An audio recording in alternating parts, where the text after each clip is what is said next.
Astel here, and we're continuing the adventures of Victoria. After fully exploring Hiflof, we come to the dungeon of Shame, which is a difficult dungeon, and hopefully she will endure all the challenges that it brings us. We are still trying to get to 160k. We are at 107 at the moment. But we have just a few gems on us. So you're pretty much starting from scratch. Let's see how well that goes in this episode.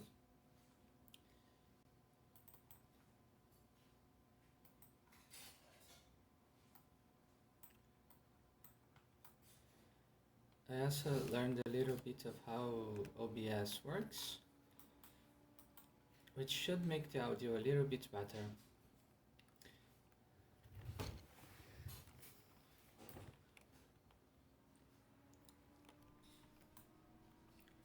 This is a very large dungeon with a very silly layout. There are 4 floors in it, so we might take 2 episodes to get through.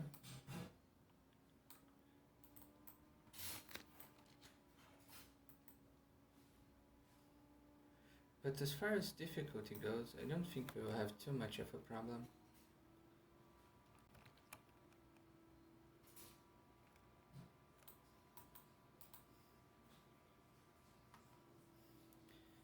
I also already started macroing my next character that we will play once Victoria finishes her quest, which will be a monk elementalist, assuming she can find a monk book, which should be possible. I will try to do treasure chests with her, because I haven't done a lot of that in Akalabeth.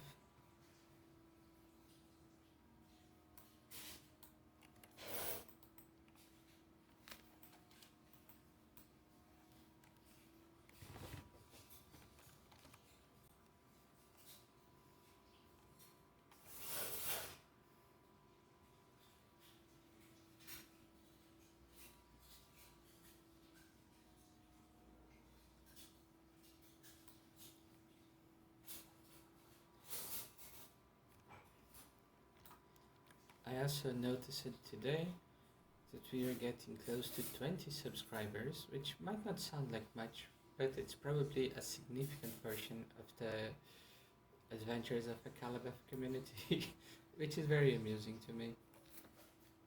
But thank you all for tagging along. I'm having a really good time making those videos.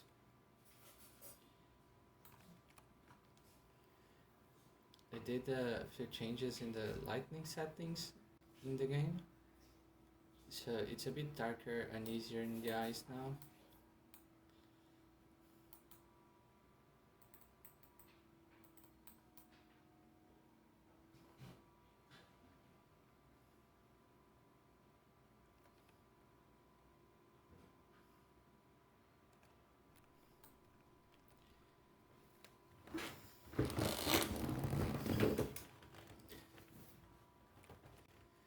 There's an awful lot of those mud elementals here, which are very slow, but have a decent tankiness to them. Thankfully they don't do a lot of damage to us because we are capped in our physical resistance.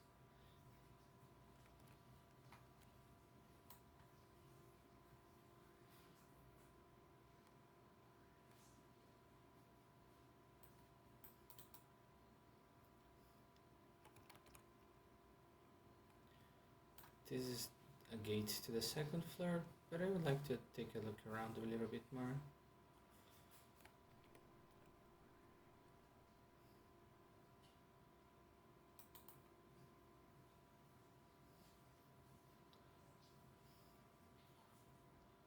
There's a whole lot of scorpions in here as well.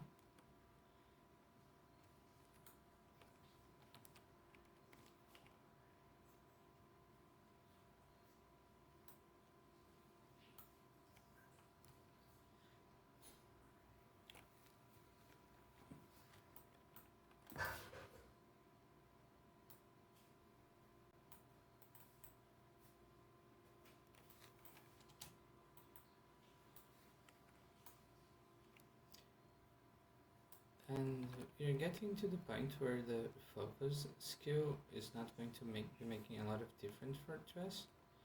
So I'm wondering if I should just drop it, and as we gain in power, so we can level up our skills once we start getting the scrolls and so on.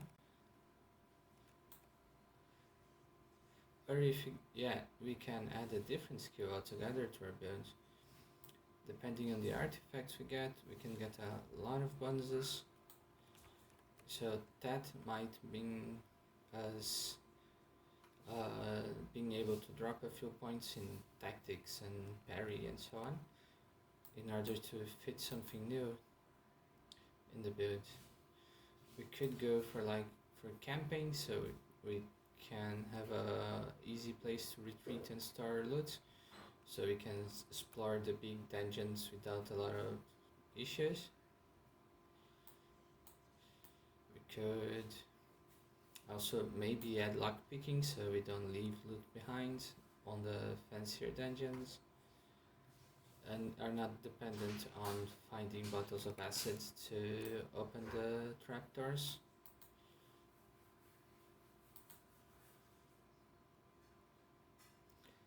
I don't like running lockpicking too much, because time you spend looting is time you're not actually fighting anything, and that is not as enjoyable to me.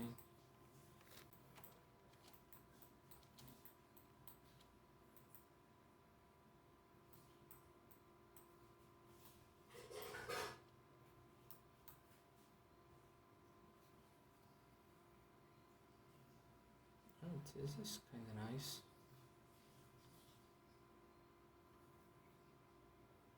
Yeah, this is a really good upgrade for us.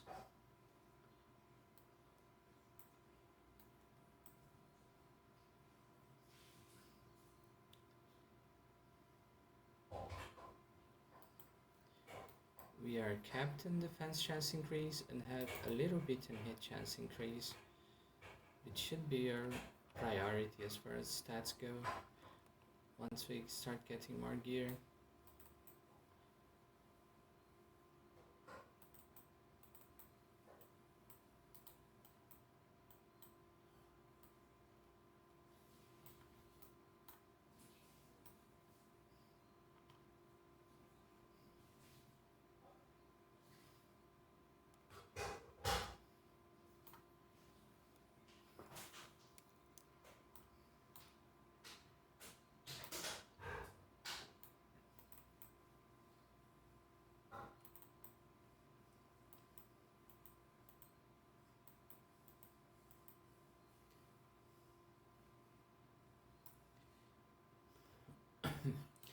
If you have a spade, you can actually dig in these places to try to find treasure.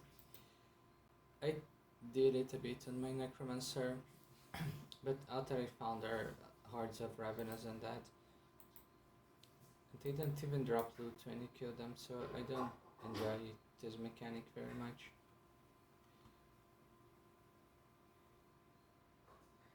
I could see how they can be exploited, but still, it's a lot of work for little pay.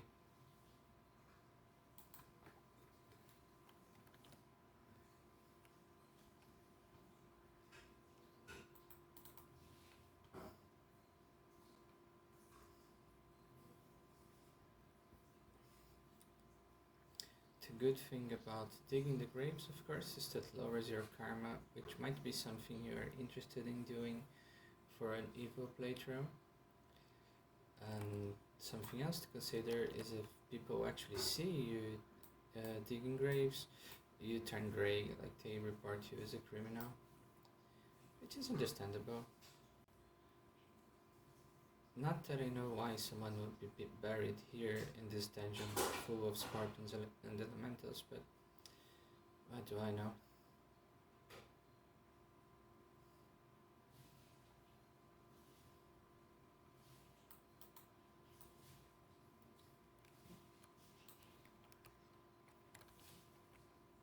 Well, there are krakens here.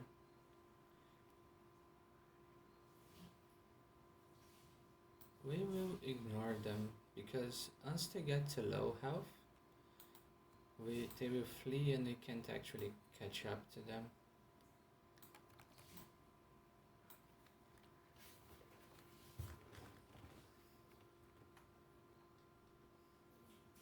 Let's go all the way around.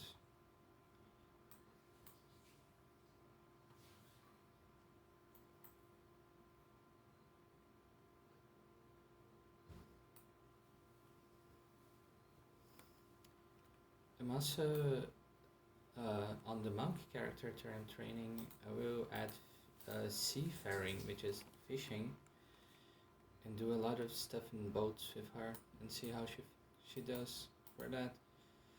Because I just use boats for transportation mostly, I don't really enjoy the high seas content in UO, but maybe it's different here.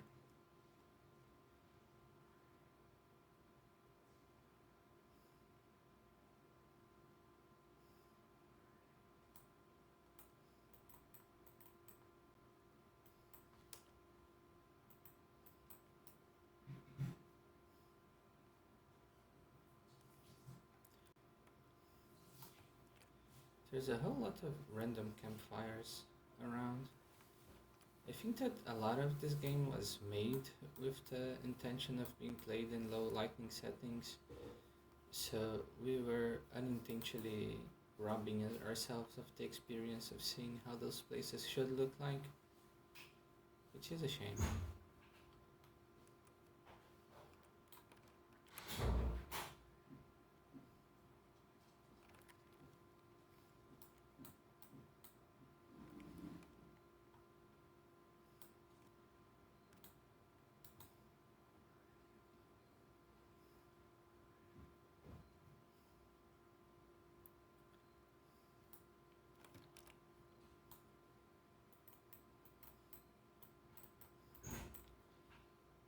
What is this one? The Gods of Man. That's a very large one. I will definitely read it one day.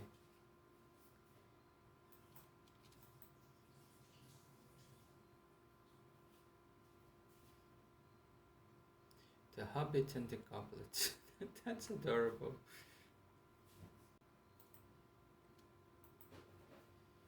Let's take some more food just to be safe.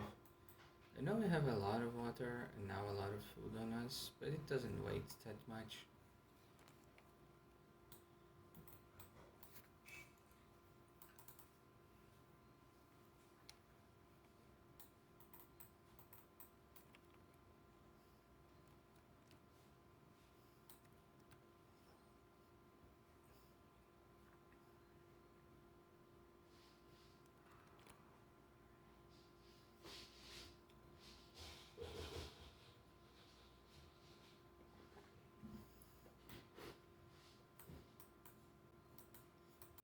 It's funny to see the tentacle wiggling around the coast.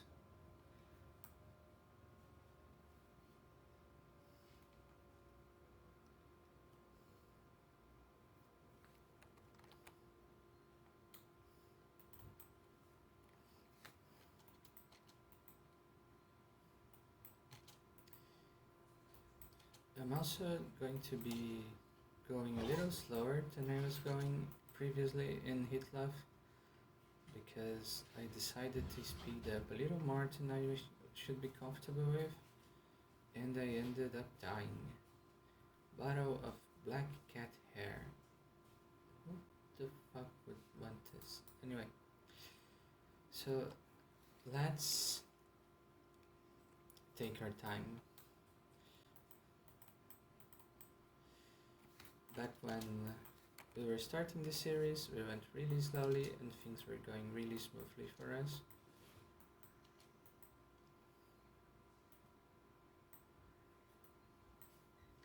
We will also be collecting every one of those treasure maps that we find. So our actual mapper will have stuff to do once she has her skills up.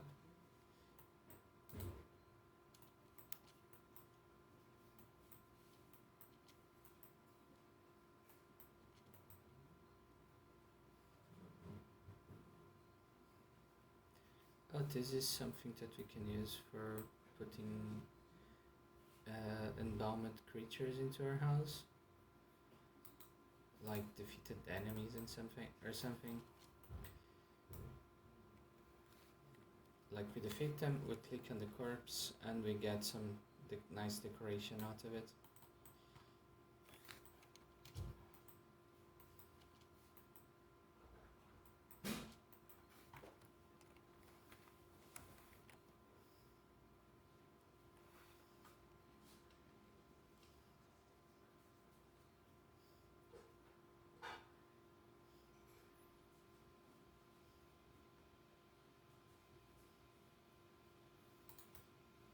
Let's see what we have here.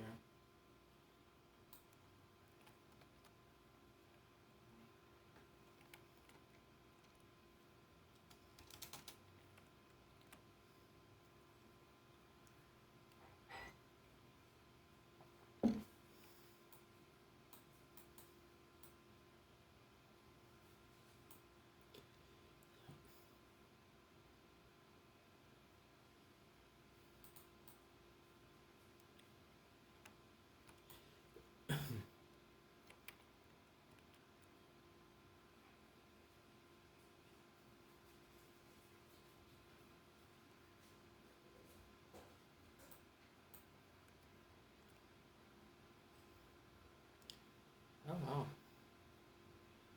I really dislike the faster casting minus one, but oh, ours is a godly shield. Never mind.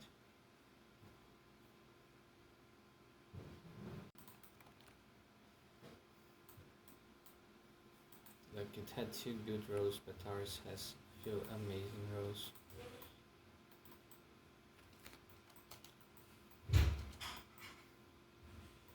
Look at that, 1k out of a single uh, chest.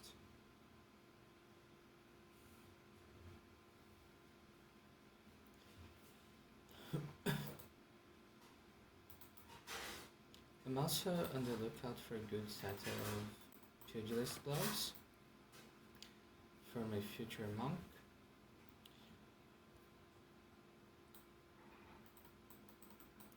But I'm afraid that now that the game knows I'm making one, I will stop seeing them. We know how UO loot is.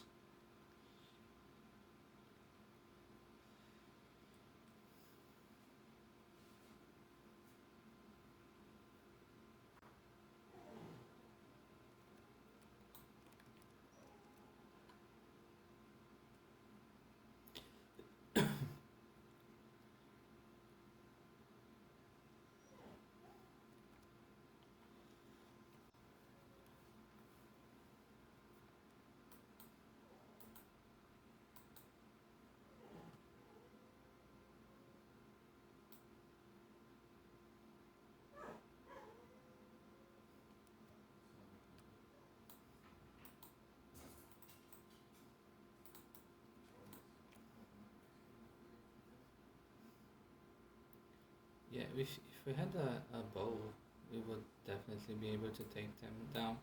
We just wouldn't be able to loot them.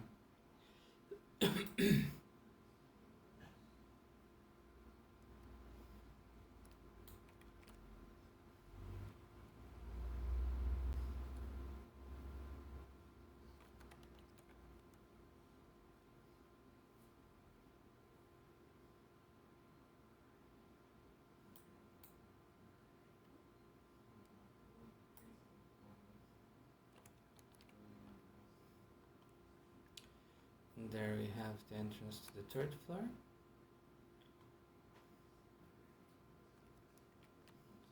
Even though this is classified as as a difficult dungeon, so far I'm not having a hard time in here. I know that there are lots of spellcasters on the last floor, but the elementals seem to be very easy, even to like the Agapite and the Valorite elementals.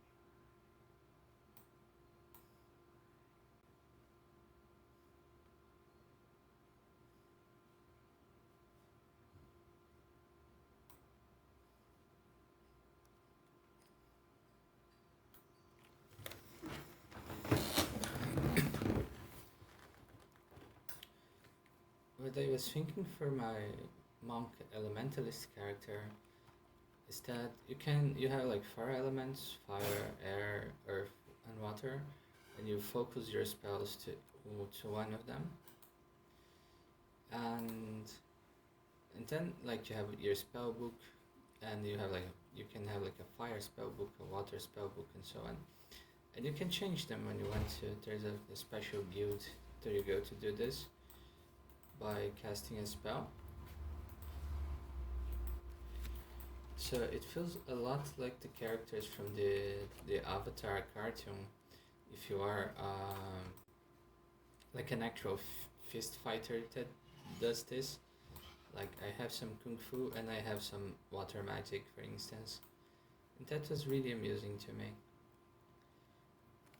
Oh, a Goliath! Now things are starting to pick up. But as I was saying, I am imagining that my character is one of those water benders. She's going to focus on water magic, I think. But maybe change a little bit if we go to a very specific dungeon in which everything resists ice. But if we're gonna go like to the burning furnaces or the fires of hell or something, she will absolutely destroy the place with her spellcrafts.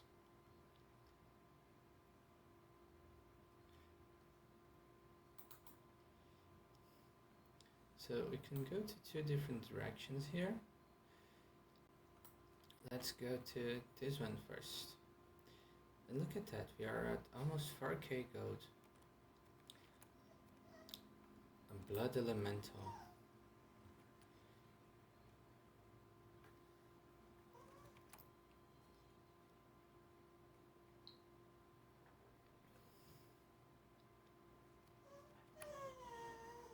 The attack speed is very low.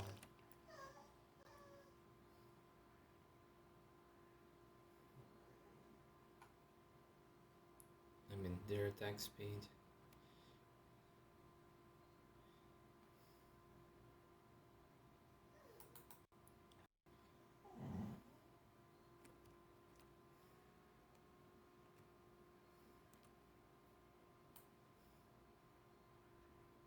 Oh, this is what's destroying our weapon. It takes damage every time we hit.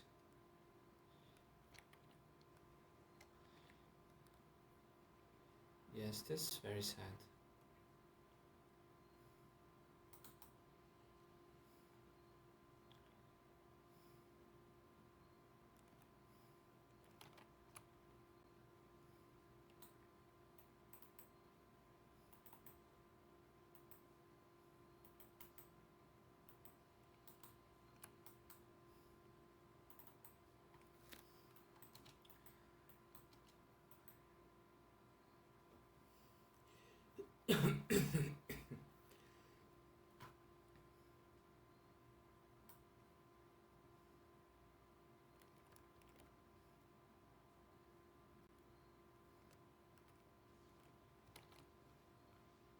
Let's bring them around.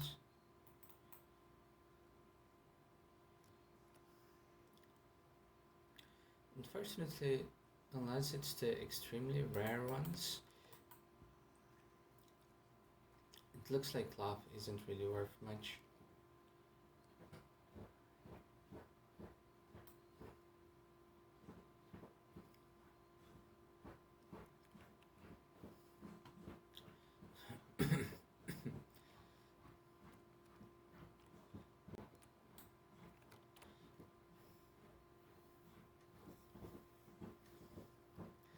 I had a lot of cloth from a tier called Vile that I harvested, and one of my other characters and had a bunch of fancy, nice looking clothes to my monk. It made me kind of sad that I didn't do it for Victoria in the beginning. She would have looked really nice on them, but I wanted to start her from absolute zero. Since we will probably find more of those elementals, let's wait to repair our weapon when it's destroyed or nearly destroyed.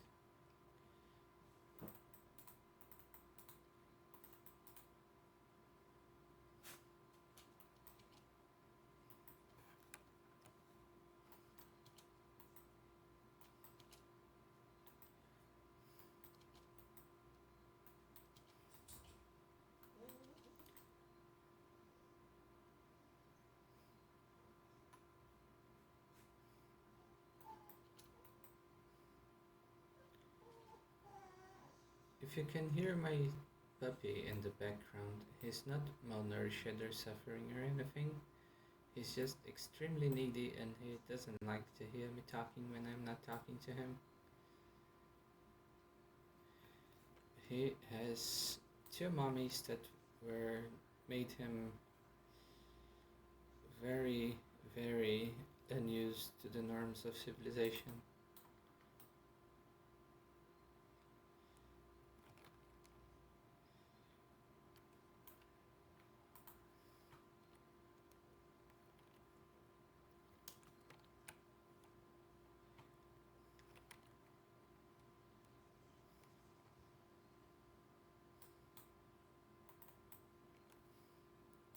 But I will go give him some food because I can't stand to hear the poor thing whining.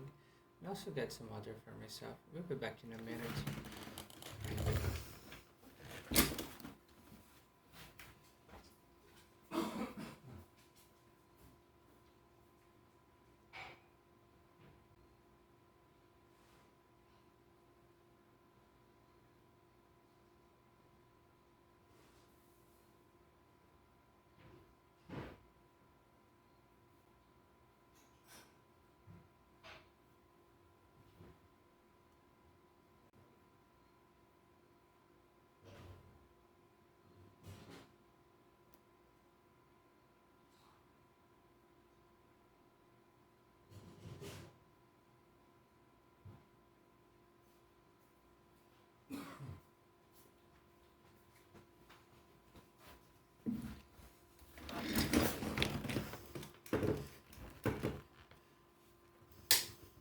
I'm back. Sorry for the delay. Let's see what else we can find in this corner of shame. This corner of shame sounds somewhat ominous, doesn't it?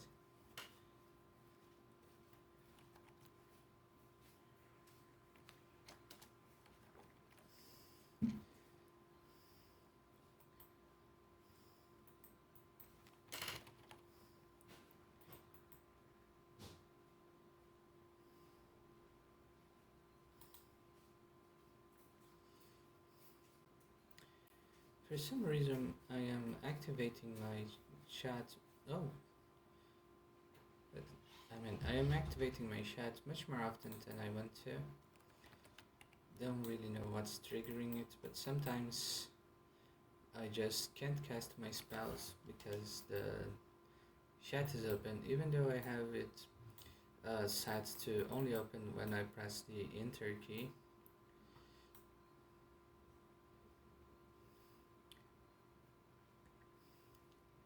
So if anyone ever figures out what the hell is happening, please let me know.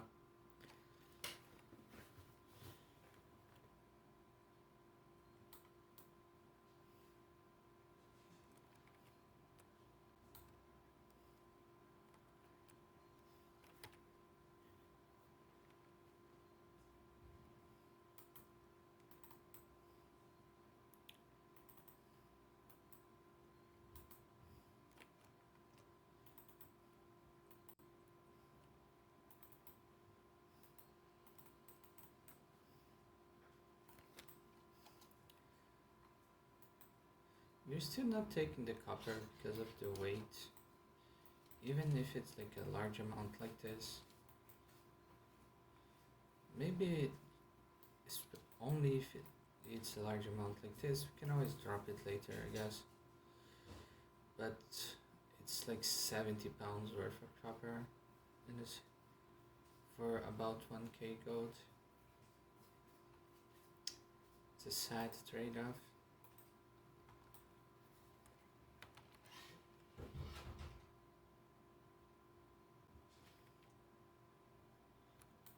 After this fight, we will remember to get our bond of removed traps back on.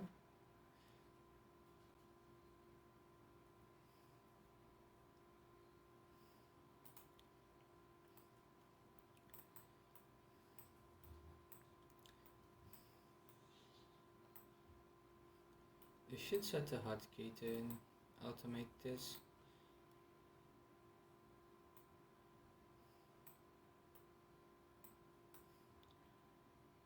I will remember to do so eventually.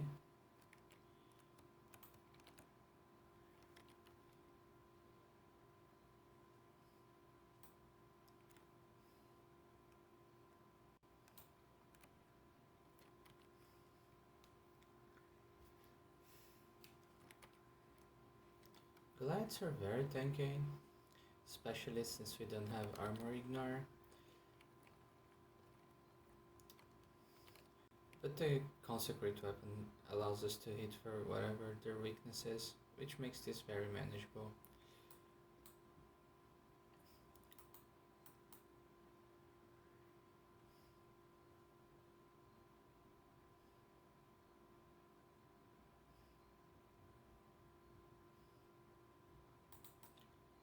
Let's see what if we have something in this corner.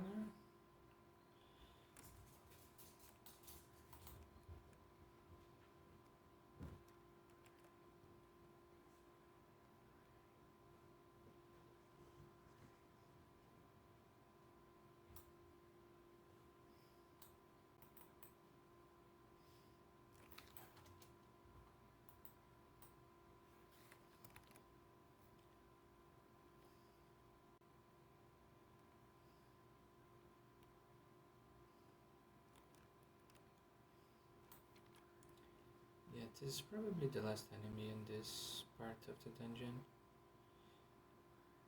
Then we will loop back around.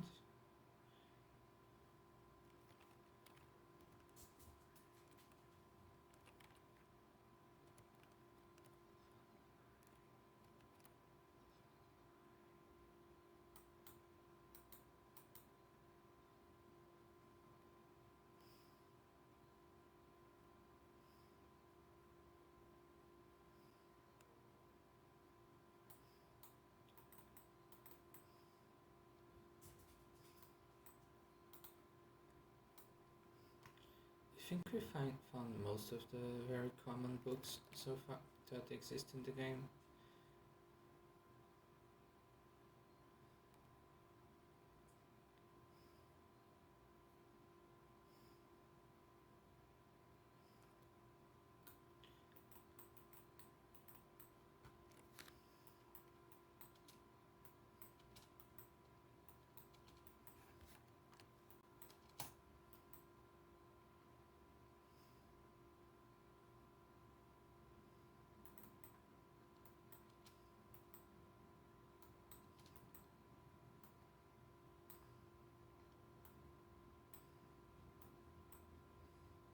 I had like 15 of those attribute potions, the might, wisdom, and dexterity ones that I had collected in Victoria.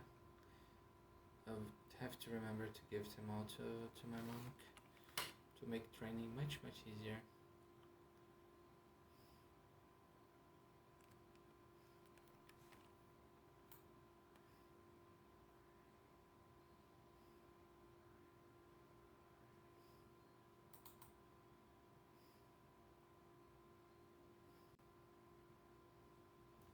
And here we go, an outer gazer.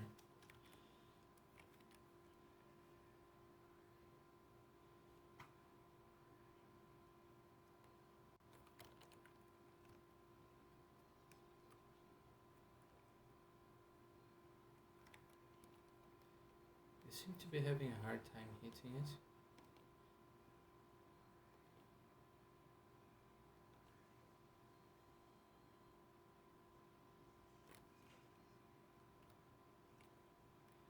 And now this thing is going to eat at the durability of our weapon if it doesn't kill us. I might. Oh, the floor was killing me. God damn it, I almost died again.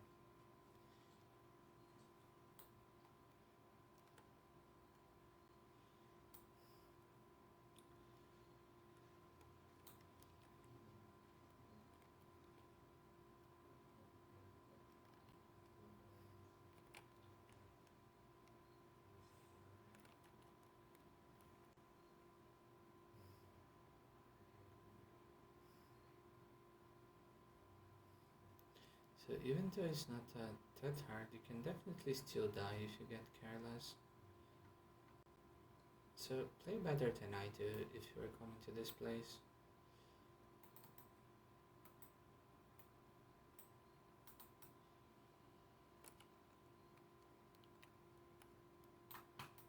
Let's see what we have in this big building here in the middle. mages.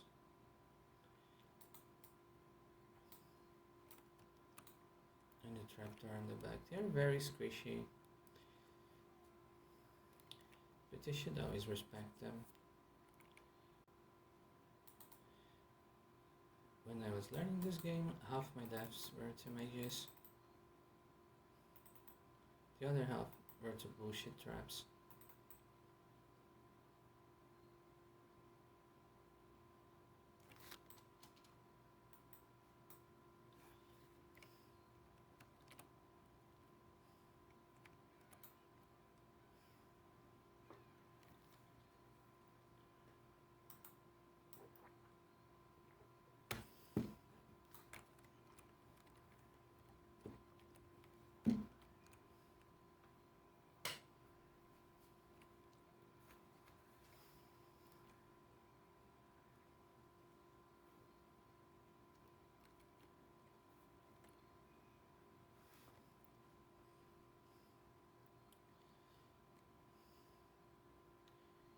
Cold area. Oh, those are throwing gloves, not pugilist gloves. I think. I'll take them and check later. Like, I am making the monk, but I had never played with one before. I can't really remember when was the last time I made a UO character with wrestling for damage instead of just like avoiding spellcasting interruption.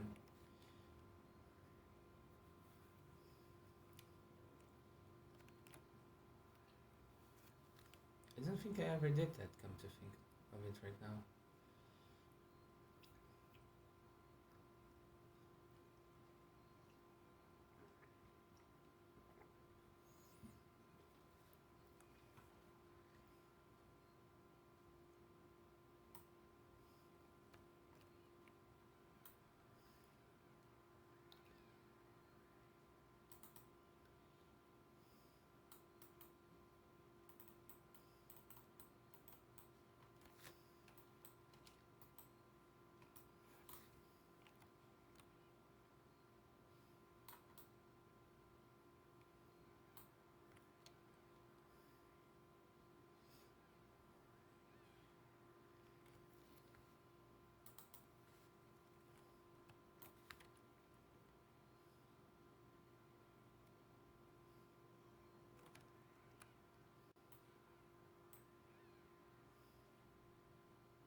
It's hard to tell what is on which floor with the nameplates.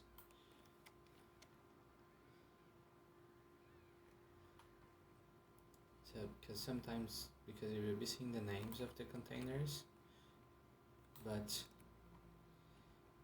where they are is another matter entirely.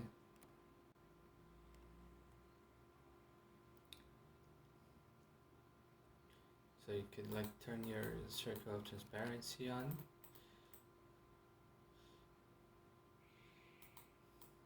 But even then, there's no guarantee that it will help.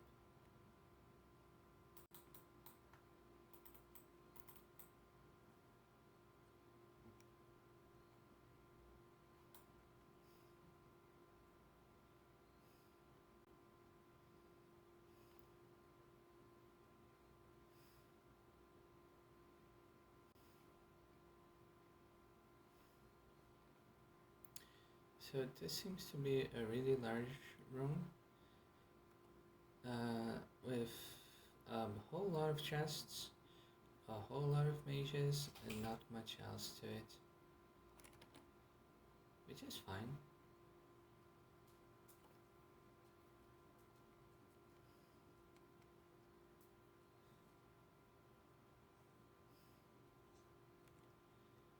Now we go back to the regular session of the dungeon.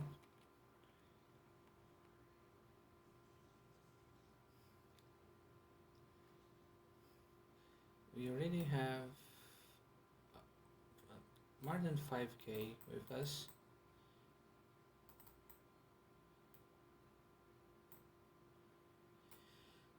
And if we were taking the copper coins, we would be definitely have no more inventory space.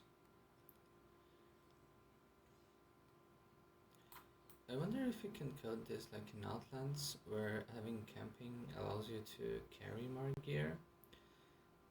Like, internally, it doesn't seem to make an awful lot of logic, but it also gives the skill utility. I really like what they did with most things in there, in that shard.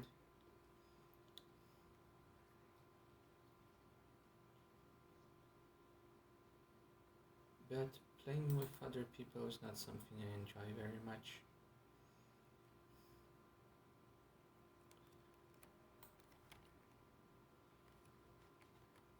I mean, I enjoy it, but in short bursts.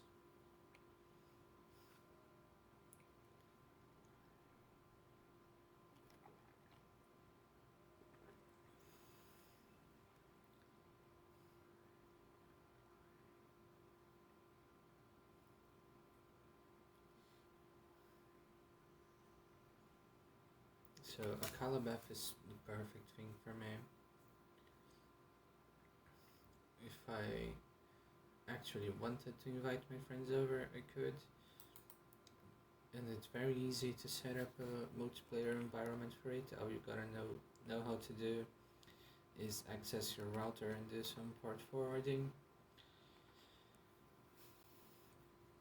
But aside from that, there's no real secret to it.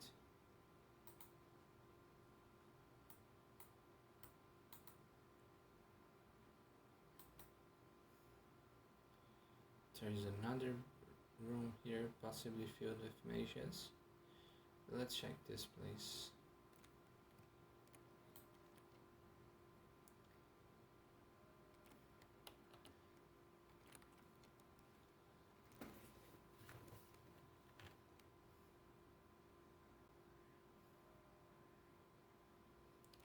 Remember that the poison elementals are somewhat dangerous to us. Our poison resist is almost capped, but that doesn't seem to be enough.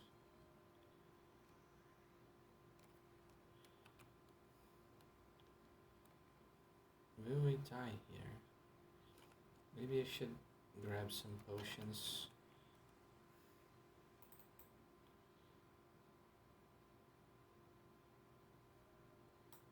I might die here because of the poison procs.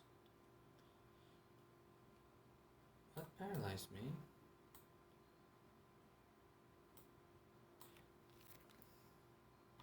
That's strange. I was too fatigued to move, but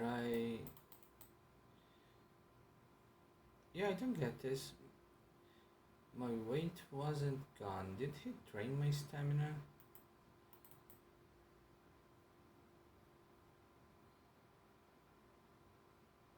Yeah, this makes no sense. I was already protected by the rebirth potion, so I resurrect automatically, which is nice. But what was taking my stamina down? I don't understand that.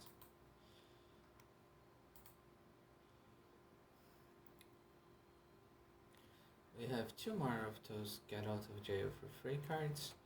Let's remember to use them.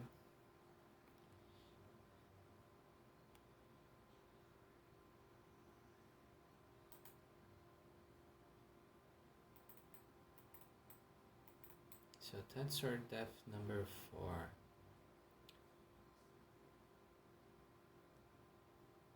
And I will have to rewatch the footage later to understand what happened.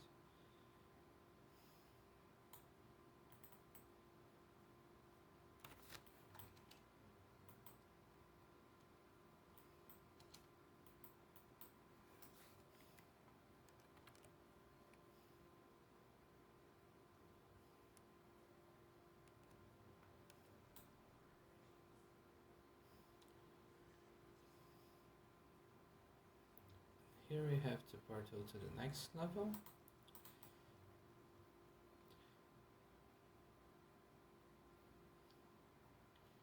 I think that we are missing a few corners of this map. But I'm already very sleepy, so we probably will not be doing the fourth floor in this video. Instead, I think that after I'm done with the mages, I will close the server, and tomorrow I'll figure out somewhere else for us to explore after we are done with this dungeon, and we will do a single video with them both.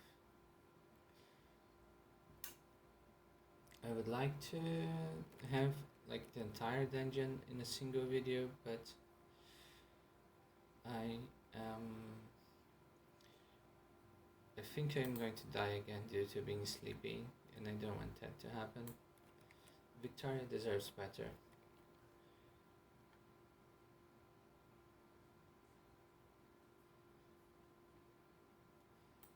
It's almost midnight here where I live, and I had a busy day.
If we were more diligent with our searching skills, we would probably be at our goal in gold already. But that's so much micromanaging that I would rather not do. I think I understood what is causing me to press enter by mistake. I have the searching macro set up to repeat every few seconds, and if I am dragging stuff, when it happens, it changes the cursor, and then I press the enter to confirm the amount that I am changing, that I'm moving. It tries to, since the cursor is different, it opens the chat automatically. It's a shame that this potion doesn't resurrect yourself after you drink it, which makes sense now, but I would like to have a use for it in a single player environment, since most of this game is designed for single player.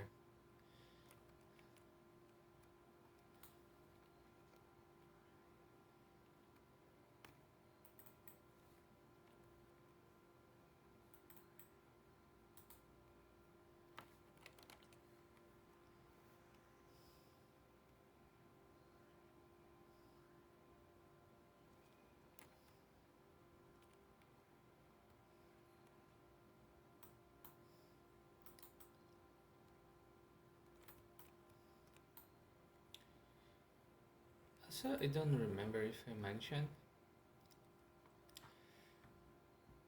but our monk character that we are going to play after Victoria is done with her adventuring, it's going to be a drow. Yes, there's an item in this game that allows you to change your appearance. It's called Essence of the Drow. There are a few different essences for other things. I had one laying around, so I decided that my monk, whose name is Downey, which is a drow name, We have the dark skin and white hair that I found so pretty.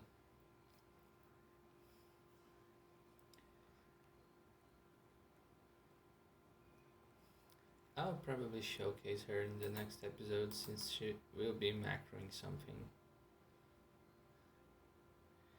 I will not do it now because I coming back to the fourth floor of this dungeon would be a very long way.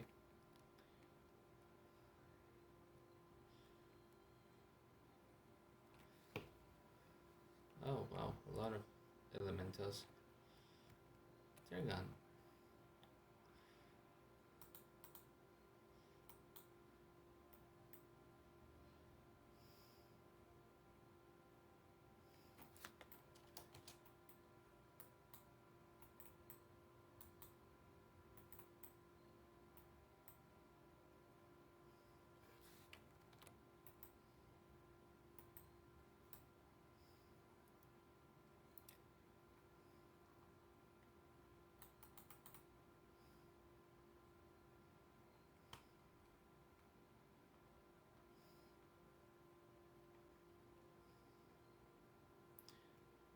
I was thinking also on efficiency because it's really tempting to go to Dastard that we already know where it is and there it drops a gigantic amount of loot.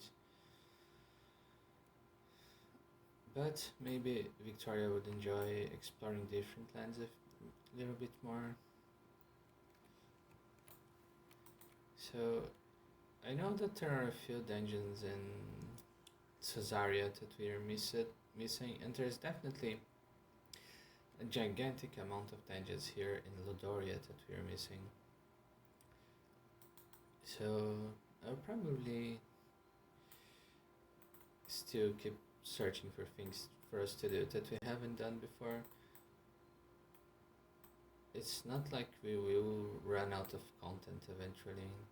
Akalabeth, Ruins and Riches in general will keep you busy for years if you allow it.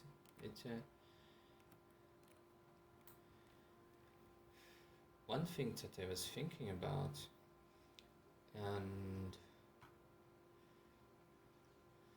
that might be really nice for us, is to run Scarabray on Victoria after we are done with this dungeon.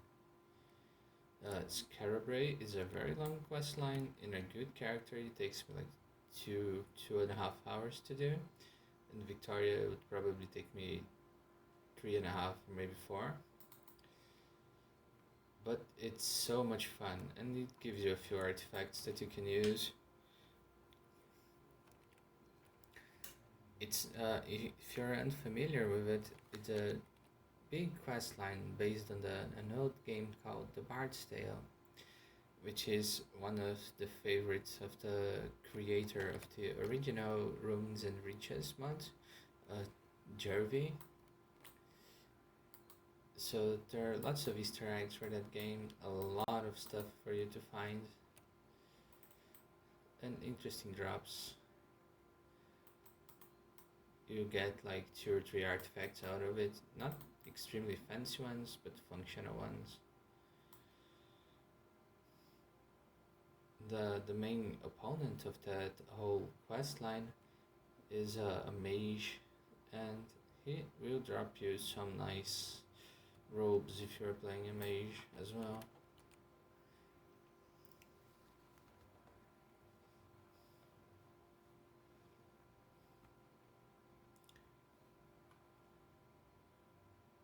Oh, pugilist gloves that are really good at killing spiders.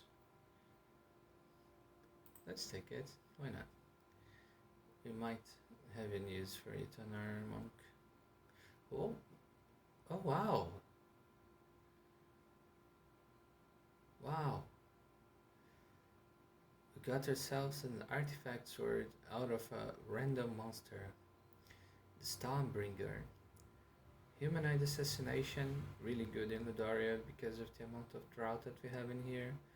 Life stamina, life and stamina range, strength bonus of 10, which is huge, and damage increase 35%. That's a great find.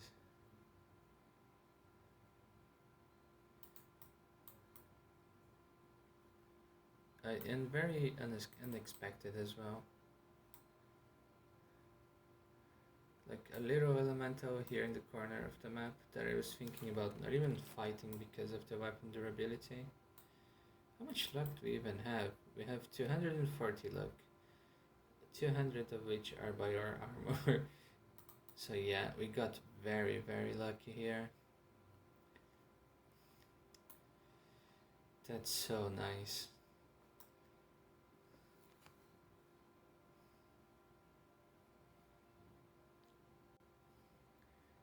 And it's also a great way to end this episode. We are just going to move back to where we want to start tomorrow or whenever we decide to record again.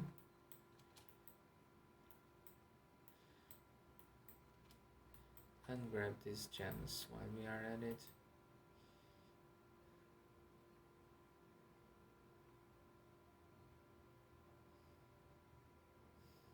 For a second I thought this was another artifact. No, never mind. Here we go, another artifact. A Holy Knight's Gorget. Hit point increase, reflect, resists. This is unbelievable. This is very silly.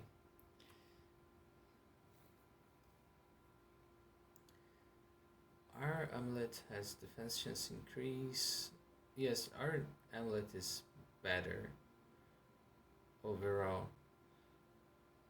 But this has the potential to help us much more.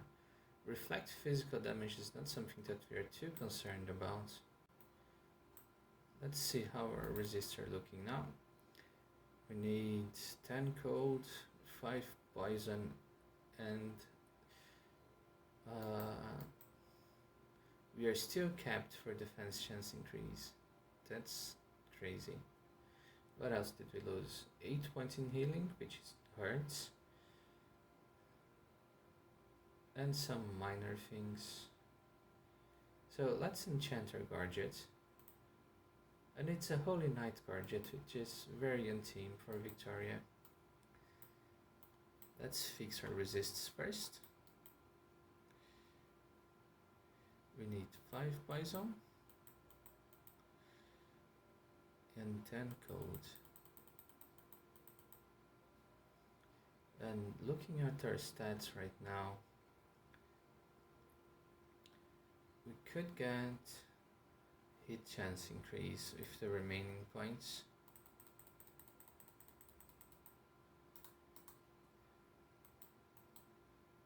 So we are at 26 hit chance increase. And are once again resist capped with this awesome beast that we found. Oh, we even have a few more points. Can I use it, please? Oh, it doesn't want me to.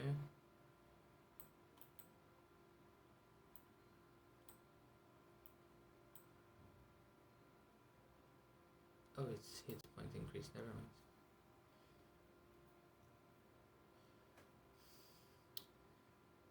So this was extremely profitable for us.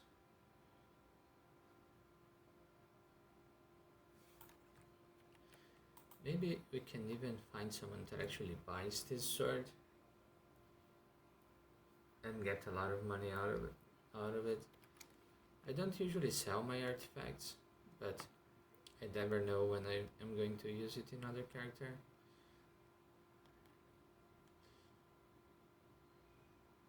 But since Victoria is mostly responsible for her own gear, she wouldn't mind getting rid of a sword that she will never use.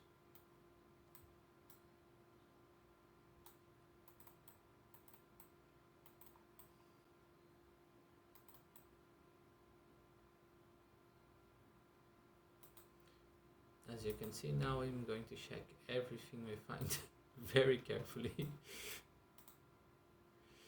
But I think that this will be it for this episode. Thank you for joining me. I hope you had a good time. I for sure did. I still can't believe I found two artifacts in the span of a few minutes. Tomorrow we will finish this dungeon and we will do some more exploring. We have still a long way to go. We have 107k in the bank. We are carrying almost 6k with us. We need to get to 160. So it will take some time, but we will get there. Thank you for hanging out with me. Bye bye.